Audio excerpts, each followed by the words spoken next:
Hey, what's going on? Brian here. I'm going to be going over 6 books that I read in 2023. When I was younger, I enjoyed reading books more on the fiction side, teen novels, coming of age, Percy Jackson, these types of things. Been an avid reader. I was an honor roll student, and I'm very obsessed with knowledge in general. The 6 books I'm going to recommend that you read as well, I think are very important books. I think right now in history, in human history, that we are starting to understand reality on a deeper level. You may, right now in the world, we have religious fanatics such as Christianity who believe that Yahweh and his son Jesus dominate the world and that they're the creators of everything. We also have atheists, we have agnostics, we have a lot of stuff going on. There is an ultimate truth as to what's going on. I do believe that I figured out, at least on the conceptual, intellectual level, what is actually taking place in the world, why we exist, why human beings exist. These types of things very fascinate me a lot. I'm also fascinated by products of existence and products of the truth, such as science and all these kind of lesser things, such as proof, science, and things like that. So a lot of the content I'm going to create is going to kind of merge into those topics. But today I just want to set the foundation to some of the stuff that I've actually been digging into on the book side of things. Now, early last year, one of the first books I believe that I read was Can't Hurt Me. This is David Goggins, the hardest man on the planet, Navy SEAL, very inspiring man. What the takeaway that I personally get from David Goggins' book is that pain, suffering, torture, the story of your life, all very significant, all very inspiring. You know, he went from spraying for cockroaches, working for Ecolab, to ended up becoming a Navy SEAL. This is a man that was afraid of water and couldn't swim, and still says that he sinks if he gets into water, but actually went in and was able to surpass himself, right? Because David Goggins' message is essentially that the enemy that you're facing here is you. And I want you to keep that in mind, because I'm actually going to bring this concept up in the future videos. If you guys are truly interested in like personal development, self-development, personal growth, whatever you want to call it, I'm talking beyond this red pill, blue pill, manosphere nonsense. I'm talking beyond going to the gym 6 days a week and how much protein and lifting weights and longevity and living a long time. I'm talking about beyond the power and the blood of Jesus and all these types of things. I'm talking about very, very deep. I'm talking about getting underneath all of these concepts of personal development. I'm talking about getting to the core of personal development, getting to the core of reality, the core of existence, the core of life. And David Goggins' book, Can't Hurt Me, is a phenomenal start for anyone, man or woman. It does not matter. You're going to learn something very special about challenging the mind. Another thing I want to bring up about David Goggins, with the pain and suffering that he brings to the forefront, and really, really challenging yourself and really seeing what limits the mind has. And I think ultimately what you find is that the mind barely has any limits at all on that level. The concept of torture and mental progressive overload, very important. Modern day, we actually have popularized cold therapy, cold showers. This is actually a technique that you can use that if you're interested in improving in that realm, in that domain of your mental resilience, I highly recommend using something like cold showers. And so David Goggins brings that piece of the puzzle into figuring out reality. And there is a lot to be understood and a lot to gain from being able to win against your mind. Another book I read was Jordan Peterson's 12 Rules for Life. Now, this book is really too deep for me to get into all the intricacies of it, One of the things Jordan Peterson talks about is when you see a cat, to go pet the cat. And I love cats, and so this part of the book resonated with me. My takeaways from Jordan Peterson's book is that he, to me, like petting a cat when you see it in the street is tantamount, in my opinion, to don't forget to really live life and take in what's going on around you. You know, we live in highly industrialized and technologically advanced society here in the United States that we can kind of forget that there's still squirrels that run around in the street and cats, that live in neighborhoods and whatnot. And it's important to remember where we came from, because I do think that the ability to become lost is very likely for humanity. Another book I read last year was The Untethered Soul. This is written by Michael Singer. Now, this is one of the most recommended books that I can recommend for anybody. Michael Singer opens the book and he talks about the dialogue that goes on in your head, the voice that is you, the voice that you believe is you, the thing that talks inside your head. And a lot of people don't have a lot of like internal dialogue, but anything that drives you is also internal dialogue. It's not just physical words. For example, if you want a bowl of cereal or a donut or something like that, this is also the inner you that, right? Because but in order for you to desire a donut, it has to first happen inside of you, right? It has to happen inside the mind first. But as far as the dialogue is concerned, he opens up the book and he talks about how the dialogue inside your head, the voice you hear inside your head, the voice that makes up scenarios. Let's say you have an argument and then a year later, you're still having an argument over and over in your head. It's kind of like a roommate that won't shut up. It's kind of how he describes it. Highly recommend reading this book if you want to kind of get an introductory into what's going on inside the mind. I think he has a very good way of explaining what's going on there. Keep in mind, with all the books that I'm going to recommend, you have to be extremely open-minded. You have to let go of kind of dogmatic beliefs about religion or atheism or any one specific thing in order to truly understand more. In order to get more out of life, it's best to not cling to anything. As far as being born into the world and being indoctrinated and programmed via our families and the cultures we grew up in the country we happen to grow up in, to be born into, our minds get filled with a lot of stuff very quickly before we even have a chance to sort through it, because we're children at that time. And so we don't think that we're even supposed to sort through it. So we just kind of believe it. And then we just kind of go with it, especially if our lives go kind of sort of well, right? It's like, well, I'm not dead yet, so everything I'm doing must be working. And that's also another trick of the subconscious mind. And I will go into depth about these concepts in the future. Like I said, if you're truly serious about self-development, I'm on a journey right now. Be very careful about judging if I think I'm sounding like I know more than somebody else, or if I'm higher and mighty than somebody else, holier than thou in the future. That is not what's going on. I'm on my own personal development journey. One of the primary goals of my channel is going to be to bring people on the journey with me to find out the truth of reality itself. And so I hope you join me on that journey. Back to the list. Upwork saved my life.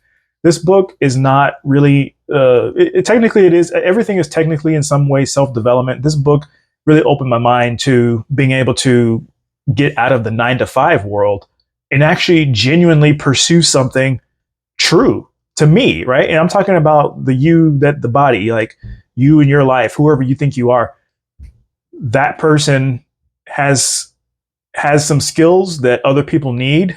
If you know how to garden, if you know how to do web development, if you know how to if you're good at sales, these types of things, you can go to these websites and websites like Upwork to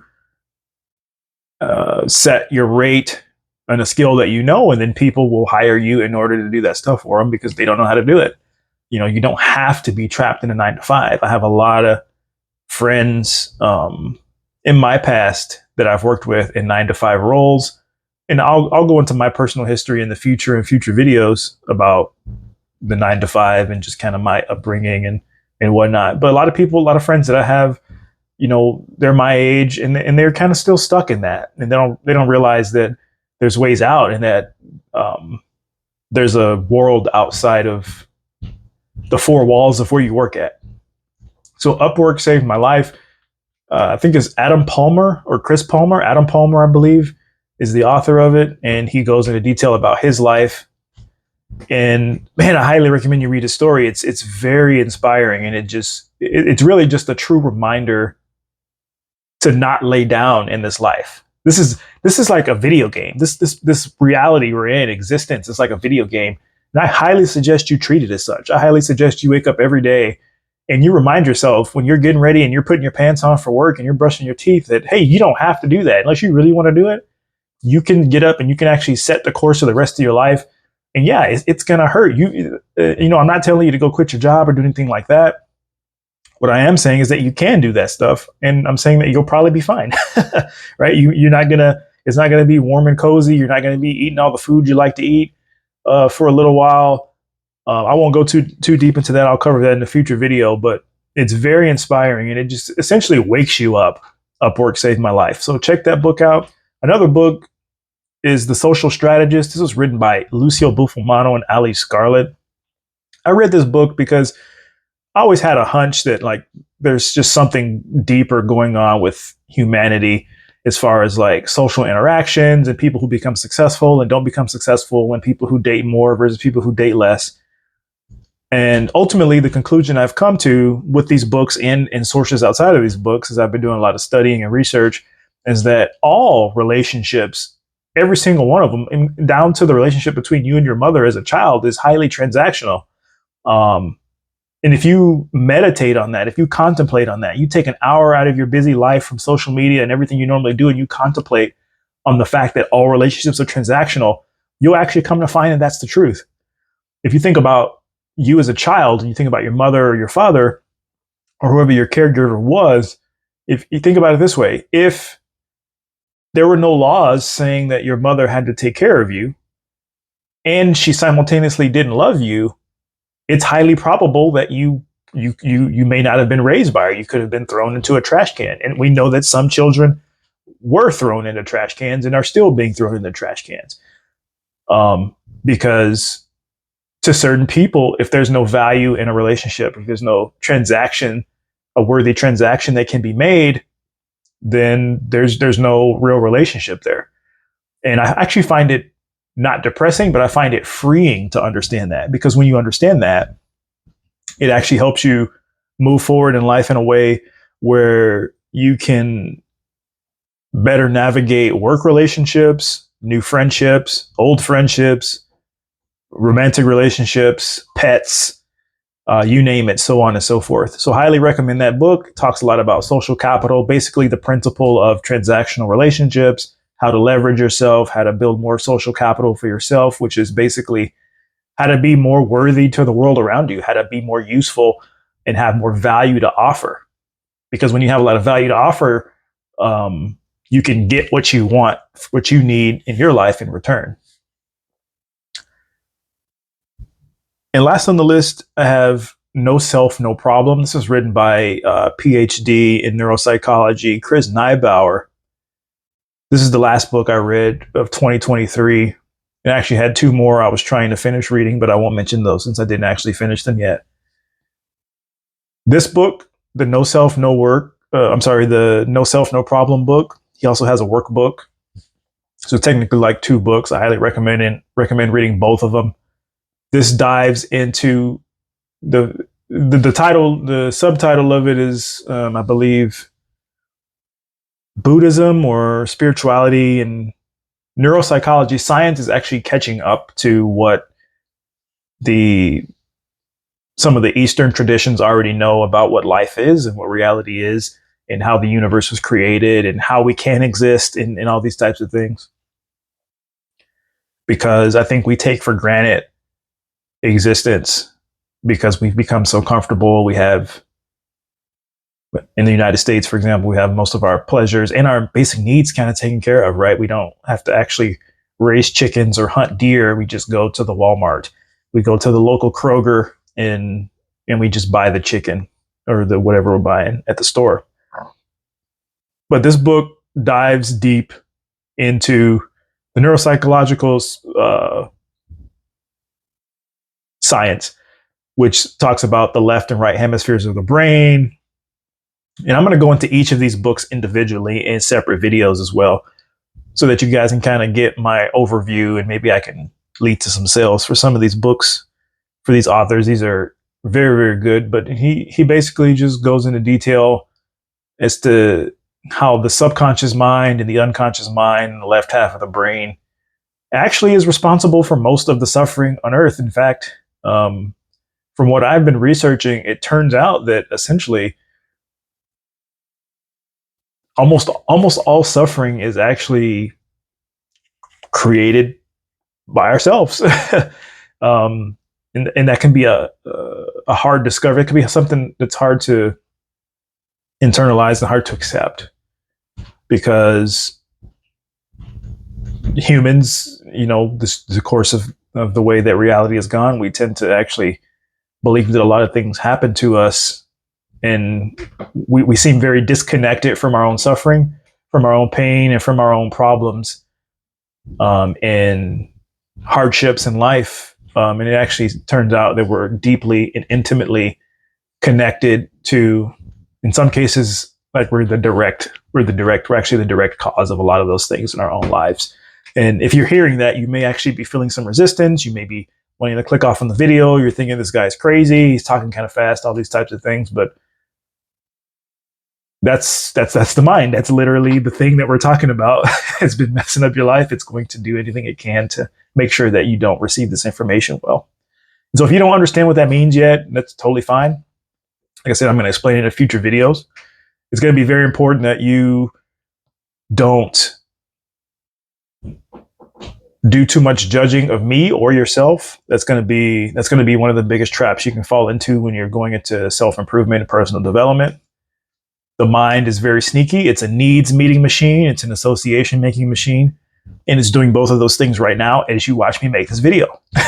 It's doing things to me right now. It's making me feel like, you shouldn't be in front of a camera. You should be doing this and that. But like I said, I won't go down that rabbit hole. Can't Hurt Me, David Goggins, 12 Rules for Life, Jordan Peterson, Untethered Soul, Michael Singer, Upwork Saved My Life, Adam Palmer, No Self, No Problem, the written book and the workbook collectively by Chris Neibauer, and The Social Strategist by Lucio Buffomano and Ali Scarlett. Highly recommend all 6 of these books. I'm going to continue to read books this year. I plan on reading at least 5 times more, with a bigger goal of reading 10 times as many books. So that means I would need to read 60 books in 2024. I'm going to use this YouTube channel to help keep me accountable. Like I said, this channel is I talk about a lot of topics. I have a lot of experience in different fields. I may talk about some of those things in the future as well. But ultimately, I'm going to be trying to make life better for some people, kind of shed some light on what reality is, shed some light on problems you may be facing, shed some light on things that you may be resisting doing in life, and how to actually transcend those problems and solve for X in your life, basically. So Solve for X, that might be a good YouTube channel name. I've been kind of deciding on that now. But that's it. Class dismissed.